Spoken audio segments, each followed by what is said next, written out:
On est bien loin d'un conte de Noël dans cette affaire qui implique un footballeur professionnel, très connu en Martinique. Milieu de terrain de l'équipe des Aiglons du Lamentin et pièce maîtresse de la sélection martiniquaise depuis 10 ans, Jean-Manuel Nedra s'est rendu à Paris pour les vacances avec sa compagne, Laurie Naine. Arrivé à l'aéroport de Roissy-Charles de Gaulle, le couple récupère ses bagages, mais les douaniers se rendent compte qu'elles sont anormalement lourdes, comme l'indique Le Parisien dans un article publié ce 9 janvier.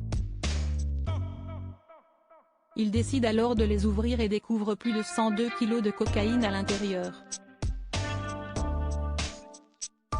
Une prise record pour une saisie sur des voyageurs d'un vol commercial, comme nous l'apprennent nos confrères. D'après les informations de l'Office anti-stupéfiants, OFAST, Jean-Manuel Nedra et sa compagne transportaient près de 5 millions d'euros de drogue sur eux lorsqu'ils ont été arrêtés. Placé en garde à vue, le couple a ensuite été mis en examen pour détention, transport et importation de produits stupéfiants et le footballeur a été placé en détention provisoire, tandis que Laurie Naine a été remise en liberté sous contrôle judiciaire. Pour l'heure, le Martiniquais de 29 ans continue de clamer son innocence. Ses déclarations sont incohérentes selon la justice, comme le rapportent nos confrères. Ce dernier évoque notamment un inconnu, qui serait au centre de l'affaire.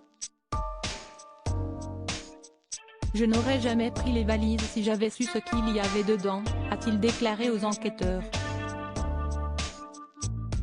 Des messages troublants et une version qui diffère dans son histoire. Jean-Manuel Nedra explique avoir transporté les valises contenant la cocaïne pour rendre service à cet homme dont il ne se souvient plus du nom, en échange des billets pour la France, sans en connaître le contenu.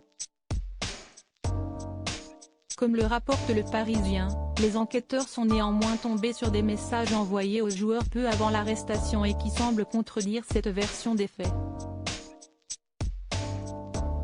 Dis-leur de ne pas être nerveux et TFK, tu fais quoi, note de la rédaction, frérot, lui aurait envoyé une personne.